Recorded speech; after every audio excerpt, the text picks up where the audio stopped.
Silakan duduk.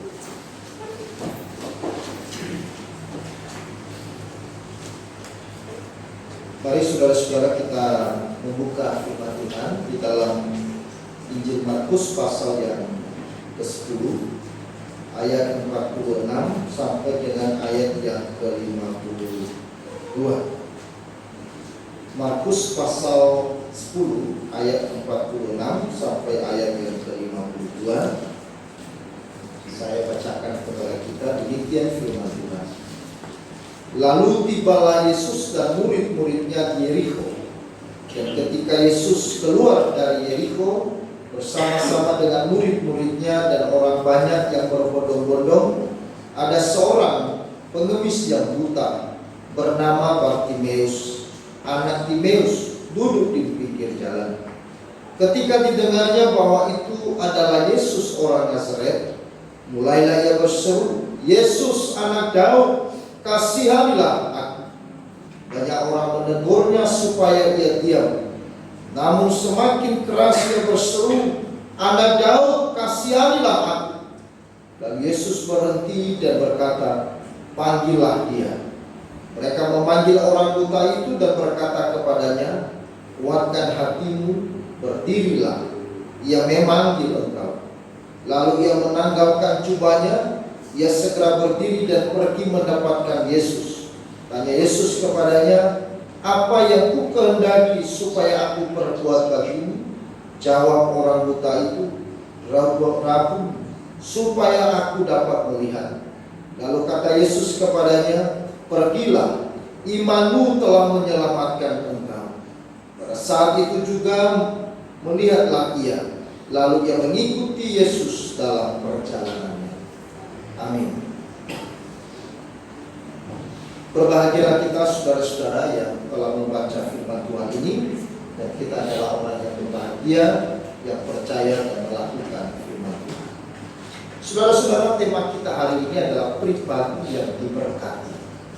Menjadi seorang pribadi yang diberkati, tentunya ini adalah dambaan dari semua orang.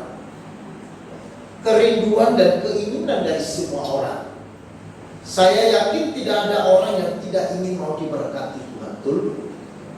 Semua kita ingin diberkati. Tetapi saudara-saudara, bagaimana kita menjadi orang yang diberkati atau menjadi pribadi yang diberkati? Ini menjadi pertanyaan penting.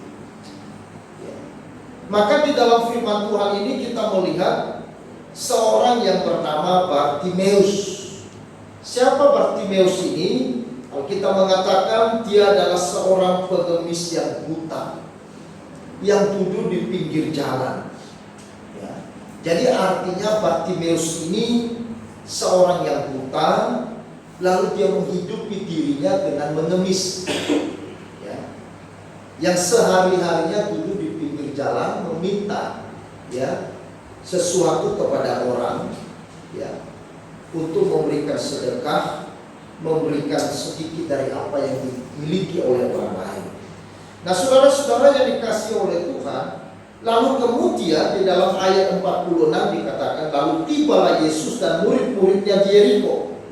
Dan ketika Yesus keluar dari Yerikho bersama-sama dengan murid-muridnya dan orang banyak yang berbondong-bondong, ada seorang pengemis buta bernama Bartimeus, anak Timeus, duduk di pinggir jalan. Lalu kemudian ayat 47, ketika didengarnya bahwa itu adalah Yesus orang Nazaret, mulailah ia berseru, "Yesus anak Daud, kasihanilah aku."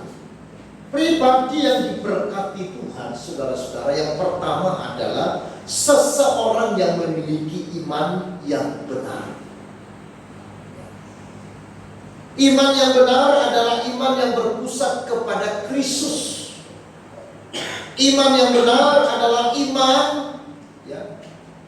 yang berobjek kepada yang benar. Objek yang benar itu adalah Yesus Kristus. Saudara-saudara, Bartimeus memang buta, namun mata hatinya tidak buta.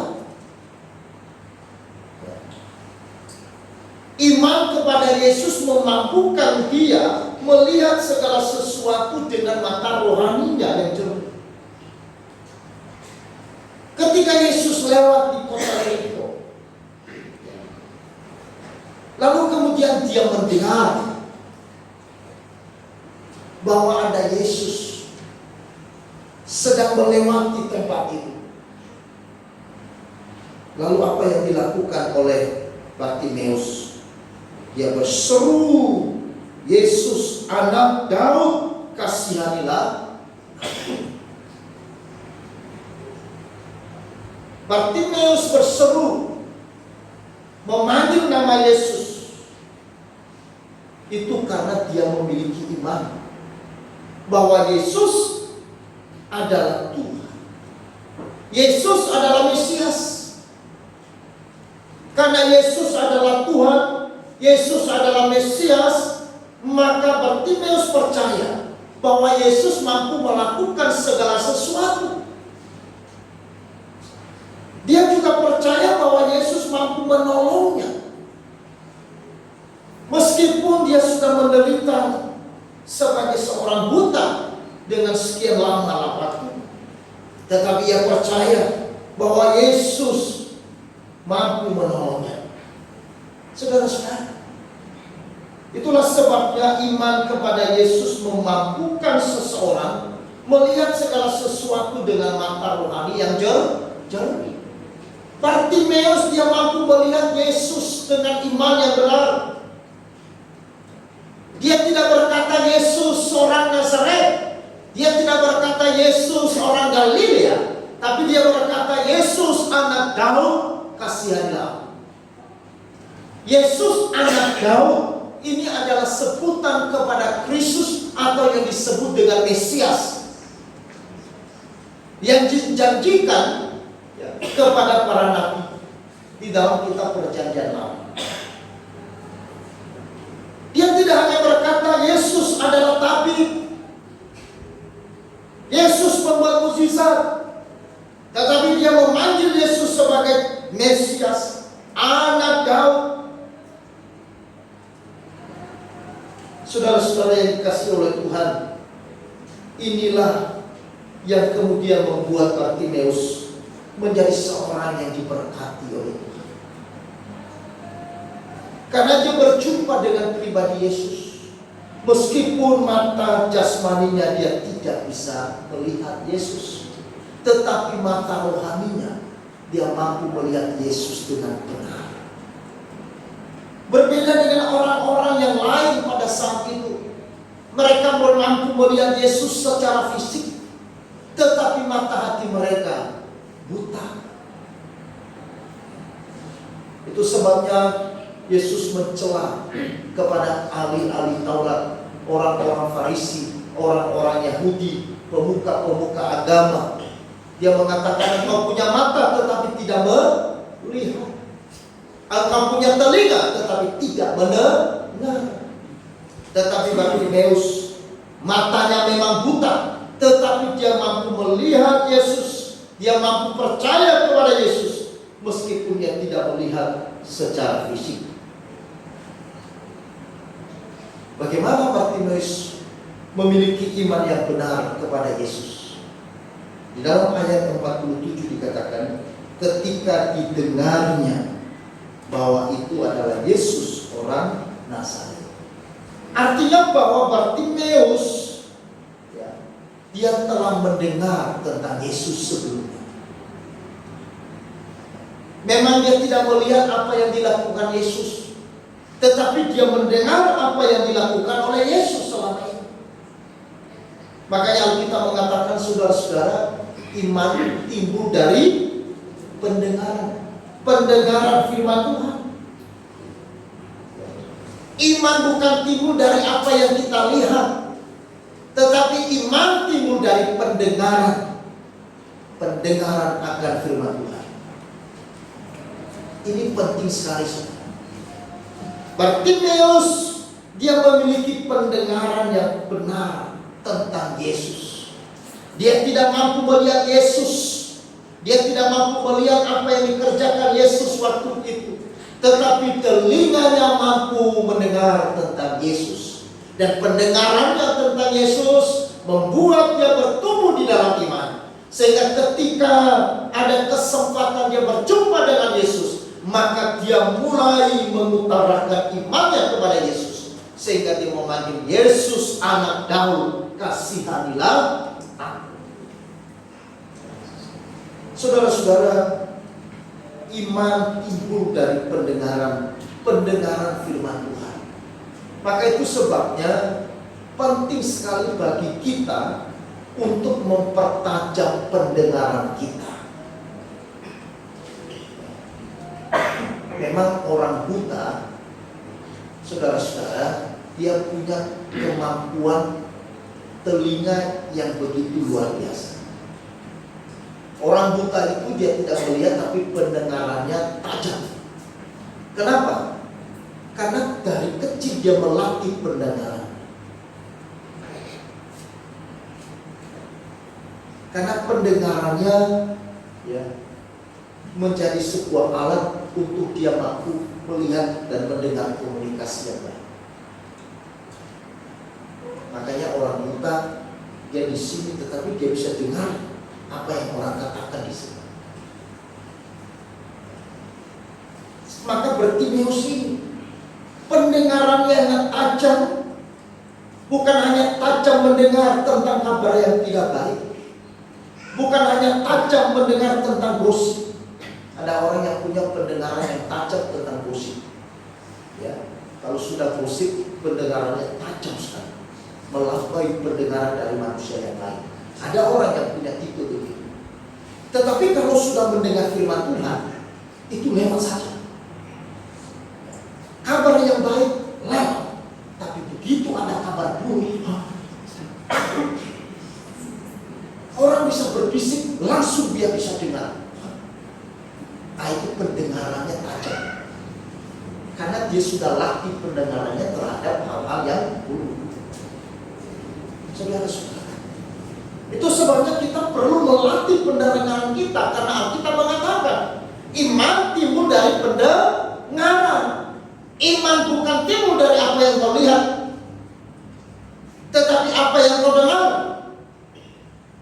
Maka ketika saudara dan saya mendengar firman Allah dengan benar, maka disitulah timbul iman. Dan iman itu membawa kepada berkat rohani dalam hidup kita. Iman membuat kita bisa percaya kepada Tuhan di tengah kesulitan kita. Iman membuat kita percaya di tengah-tengah pergumulan yang kita tahu ujungnya. Iman membuat kita bisa teguh dan kuat dan kokoh berdiri dengan teguh. Karena apa? Karena ada iman. Iman yang membuat kita bisa melangkah dan berdiri dan berjalan di arah yang benar. Meskipun di depan ada tantangan yang menghadang, ada badai yang menerpa, ada kesulitan yang mengancam, ada pergumulan yang terus menghadir dalam hidup kita. Tapi iman membuat kita kuat. Makanya di dalam 2 Korintus pasal 5 ayat yang ke-7, 2 Korintus pasal 5 ayat yang ke-7, di sana dikatakan apa?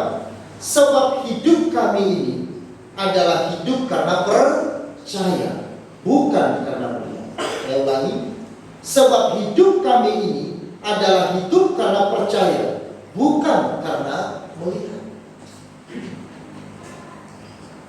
Paulus dia hidup di dalam iman kepada Kristus. Imannya kepada Kristus yang membuat Paulus tetap setia kepada Tuhan sampai pada akhirnya. Imannya kepada Kristus yang membuat Paulus tetap kuat, tetap bertahan sampai pada akhirnya. Meskipun yang tidak melihat seperti apa akhir dari hidupnya, meskipun dia tidak melihat masa depannya seperti apa, Meskipun ia tidak melihat hari besok seperti apa. Itulah sebabnya Tuhan berkata, janganlah pikirkan hari esok. Karena hari esok memiliki kesudahannya sendiri. Kenapa? Tuhan mengajar kita beriman. Tuhan mengajar kita supaya kita betul-betul menaruh hidup kita, percaya hanya kepada Tuhan. Meskipun besok kita tidak tahu apa yang akan terjadi. Ini yang dikehendaki Tuhan. Karena tanpa iman tidak berkenan kepada Allah. Itu yang dikatakan di dalam Ibrani pasal 11 ayat yang ke-6. Mari kita baca. Ibrani pasal 11 ayat yang ke-6. Tetapi tanpa iman tidak mungkin orang berkenan kepada Allah. Sebab barang siapa berpaling kepada Allah, ia harus percaya bahwa Allah ada, dan bahwa Allah memberi upah kepada orang yang sungguh-sungguh mencari Dia. Tanpa iman tidak mungkin orang berkenan kepada Allah. Iman kita kepada Yesus yang membuat kita berkenan kepada Dia, bukan karena perbuatan baiknya kita. Saya ulangi, yang membuat saudara dan saya berkenan di hadapan Tuhan bukan karena baiknya saudara, tetapi tergantung seberapa saudara percaya kepada Dia. Lalu apakah berarti kita tidak perlu baik, Pak Pendeta? Bukan itu maksud. Karena tidak ada seorang pun yang diselamatkan karena perbuatan baik. Di dalam Roma pasal 3 sangat jelas, tidak ada yang manusia yang baik, tidak ada yang benar, tidak ada yang mencari Allah, tidak ada yang hidup di dalam kebenaran. Tidak. Semua manusia telah berbuat dosa dan telah kehilangan kemuliaan Allah. Maka akibat dosa adalah maut. Lalu diteruskan mulai dari Roma pasal 4, Roma pasal 5, Roma pasal 6. Dia bicara tentang apa? Abraham dibenarkan bukan karena perbuatan, tetapi karena iman. Musa dibenarkan bukan karena perbuatan, tetapi karena iman.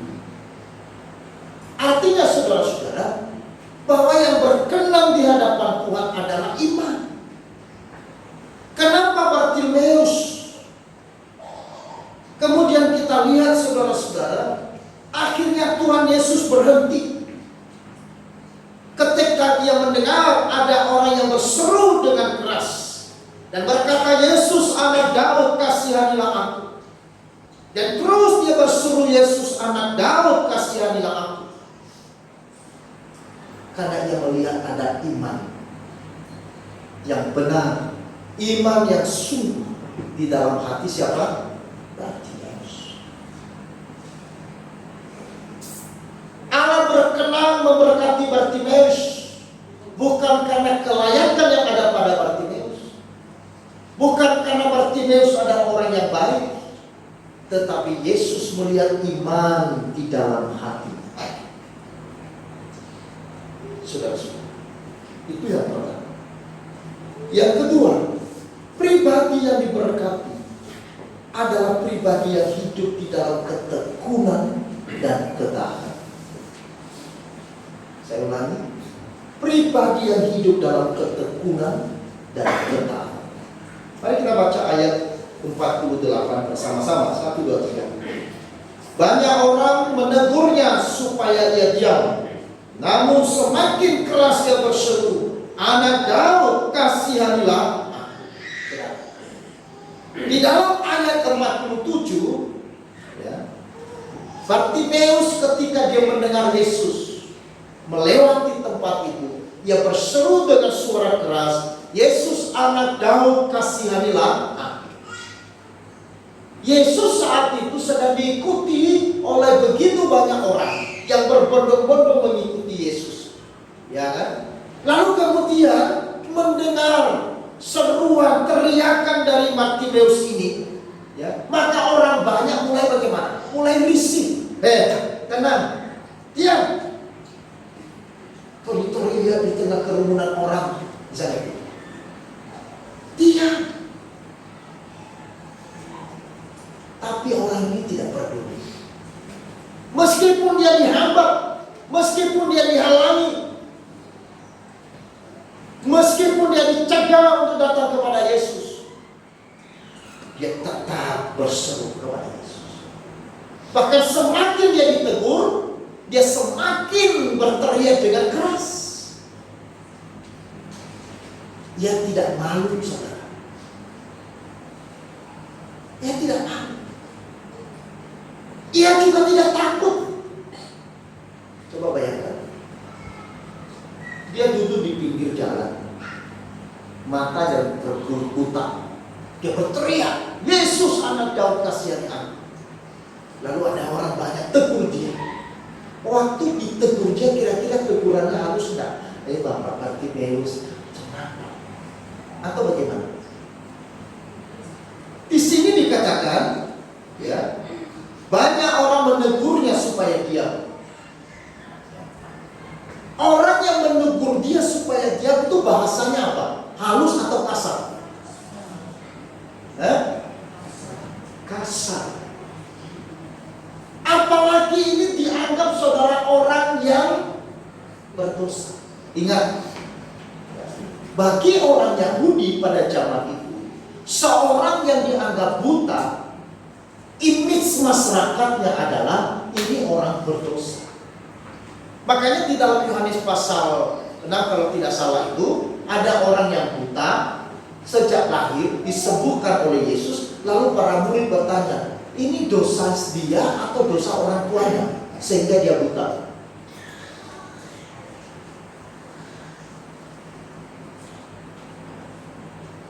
Jadi pandangan masyarakat umum terhadap orang yang cacat, terapalagi buta, itu dianggap orang yang hina, orang yang berdosa.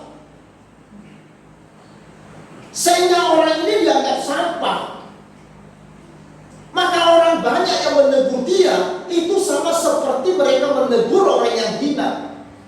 Kamu ini tidak layak. Ngapain kamu juga orang berdosa teriak? Sadar dong dirimu. Itulah. Sudah berdosa lagi, sudah buta lagi, masih teriak, panggil Yesus. Siapa kamu? Tetapi Bartimeus dia tidak pedulikan apa kata orang terhadap dirinya. Dia hanya peduli dengan apa yang Yesus katakan kepada dia. Itulah iman. Iman kita kepada Tuhan.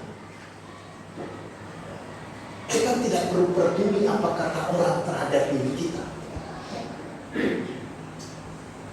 Tetapi kita peduli apa yang Tuhan katakan pada diri kita. Seringkali banyak orang lebih takut apa kata orang terhadap saya daripada apa kata Tuhan terhadap saya. Saudara,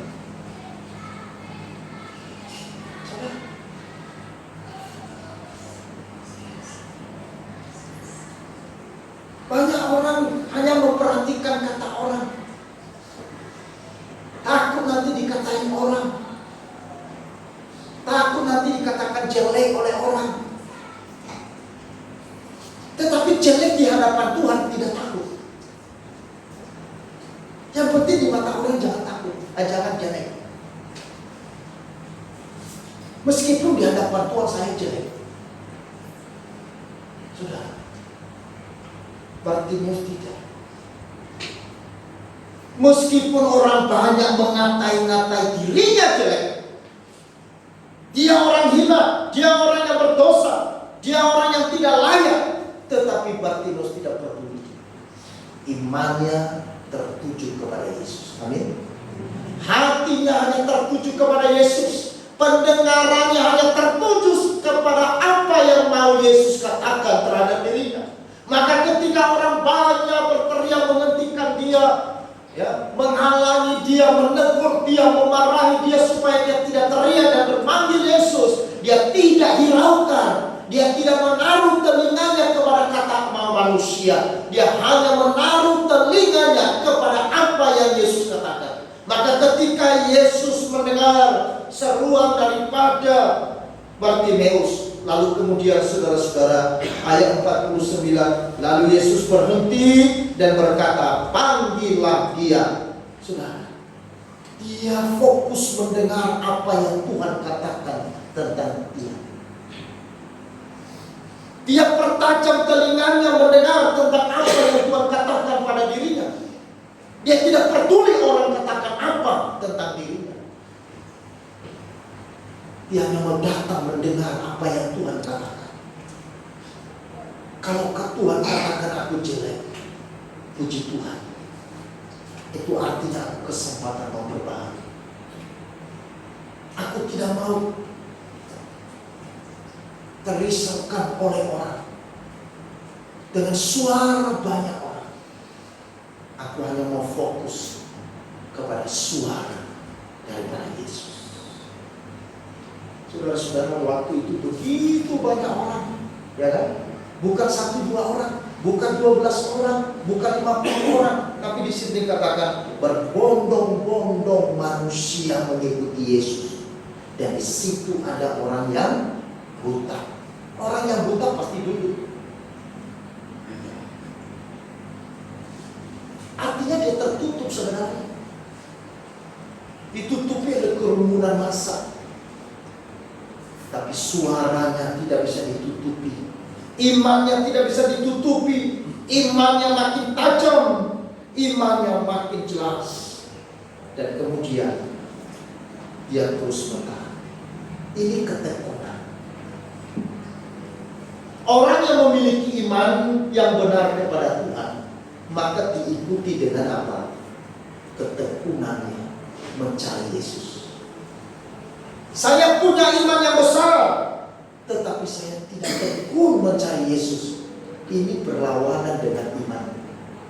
Saya mengaku saya punya iman yang besar kepada Yesus, aku percaya Yesus, tetapi saya tidak sungguh-sungguh mencari Yesus.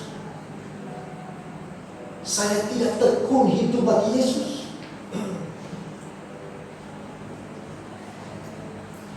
Bartimeus yang punya iman yang benar dan dia punya kehidupan tekun dan taat kepada Yesus. Apa yang dia percaya, kemudian dia taati dengan tekun.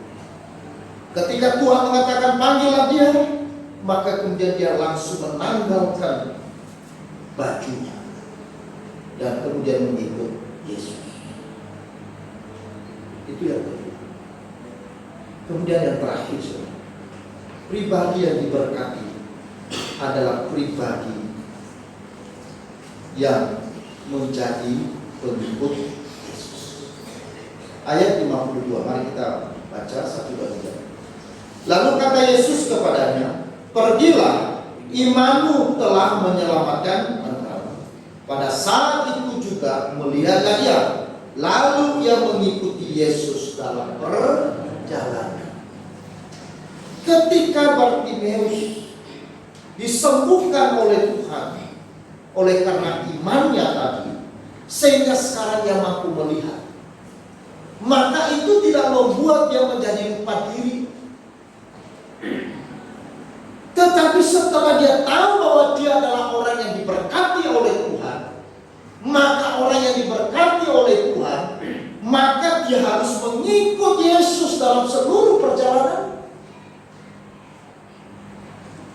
Banyak orang diberkati Tuhan tetapi lupa pada Tuhan. Bartimeus, kalau saudara diberkati Tuhan, itu artinya saudara mengikut Yesus.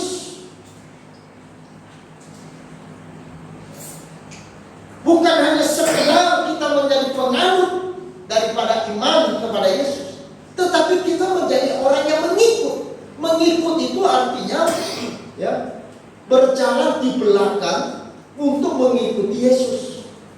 Apa yang dimau Yesus saya ikuti. Kemana Yesus bawa hidup saya ikuti. Apa yang diperintahkan Yesus, saya ikuti. Dalam seluruh perjalanan saya. Itulah orang yang diberkati. Jadi pribadi yang diberkati itu apa? Bukan saja kita diberkati secara berkat saja, tetapi kemudian kita tidak menjadi penting. Kemudian kita lupa kepada kita.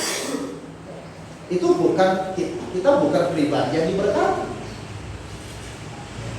Meskipun kita sudah diberkati, tetapi kalau kita tidak kembali kepada Tuhan dan tidak mengikut Tuhan, tidak bersyukur kepada Tuhan, kita bukan pribadi yang diberkati. Meskipun kita sudah mengalami berkat, meskipun kita sudah menerima berkat, meskipun kita telah menikmati berkat, tetapi kita bukan pribadi yang diberkati. Saudara-saudara, masih ingat gak kisah 10 orang kusta? Ya, ada 10 orang kusta yang rindu untuk disembuhkan. Lalu suatu hari Yesus melewati tempat itu, dan 10 orang ini berseru kepada Yesus, ya, untuk mereka disembuhkan. Lalu Yesus mengatakan, sekarang kamu pergi ke Yerusalem, menghadap kepada imam, perlihatkanlah dirimu kepada imam. Lalu kemudian 10 orang ini mereka mentaati, dan mereka pergi menuju Yerusalem untuk memperlihatkan dirinya kepada imam. Kenapa mereka memperlihatkan diri kepada imam? Karena itu prasyarat untuk mereka kembali ke keluarga, kembali di kampung halaman, di kota di mana mereka ada.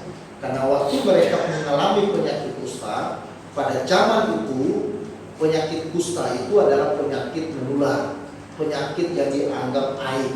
Sehingga orang yang mengalami penyakit kusta, dia harus diusir dari keluarganya. Dia tidak boleh tinggal di dalam kota di mana dia tinggal. Dia harus tinggal di tempat yang jauh, yang tidak ada banyak manusia di sana. Nanti kalau mereka sembuh, prasyaratnya mereka tidak langsung pulang ke rumahnya atau ke kampungnya. Mereka harus memperlihatkan dirinya kepada imam dulu bahwa kami sudah sembuh. Lalu kemudian nanti imam mengumumkan kepada seluruh masyarakat, kepada jemaat, bahwa nama si Anu sudah sembuh. Jadi jangan lagi ditolak, jangan lagi dikucilkan. Terimalah dia karena dia sudah sembuh. Nah, saudara, maka 10 orang ini mereka taat apa yang Yesus katakan karena mereka ingin sembuh. Tapi di tengah perjalanan 10 orang itu menjadi tahir. Mereka menjadi sembuh. Penyakit kusta mereka sembuh. Bahkan tubuh mereka seperti sedia kala sebelum mereka mengalami penyakit kusta. Mereka senang luar biasa. Mereka sangat bersukacita. Mereka sangat berbahagia. Tetapi saudara-saudara, yang kembali kepada Yesus untuk bersyukur kepada Yesus hanya 1 orang.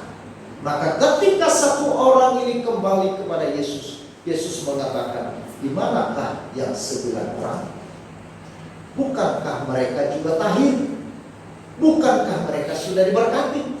Bukankah mereka juga sudah disembuhkan? Lalu Yesus mengatakan, imanmu telah menyelamatkan kamu. Secara jasmani 10 orang mengalami berkat Tuhan, berkat jasmani. Tetapi sebenarnya hanya 1 orang yang diberkati secara rohani. Makanya banyak orang mungkin mengalami berkat secara jasmani, banyak orang menikmati berkat-berkat Tuhan. Tetapi pertanyaannya adalah, apakah kita setelah diberkati lalu kita mengikut Yesus sungguh-sungguh? Apa setelah kita diberkati dan melihat kebaikan Tuhan lalu kita kembali berjalan mengikuti apa yang Yesus mau? Apakah setelah kita diberkati lalu kemudian kita kembali bersyukur kepada Tuhan? Atau tidak? Ini penting, saudara. Bartimeus pada saat dia melihat dia sembuh, dia tidak memutuskan untuk kembali ke keluarganya. Dia tidak memutuskan untuk kembali ke rumahnya, untuk menunjukkan dirinya kepada keluarganya. Aku sekarang sudah bisa melihat. Tentunya ini kerinduannya. Dia ingin melihat papanya, dia ingin melihat wajah ibunya, dia ingin melihat wajah saudara-saudaranya, dia ingin melihat rumahnya seperti apa, dia ingin melihat di mana kampung halamannya. Tetapi ketika dia melihat dan menyadari dia setelah diberkati Tuhan, maka dia justru mengikuti Yesus kemana Yesus pergi. Inilah pribadi yang diberkati. Saudara-saudara. Jadi tadi saya katakan semua orang ingin menjadi orang yang diberkati. Amin. Tetapi kita menjadi pribadi yang diberkati seperti apa? Apakah kita hanya mau menjadi orang yang diberkati tetapi kemudian tidak mengikuti? Maka pribadi yang diberkati, yang pertama tadi adalah memiliki iman yang benar kepada Yesus.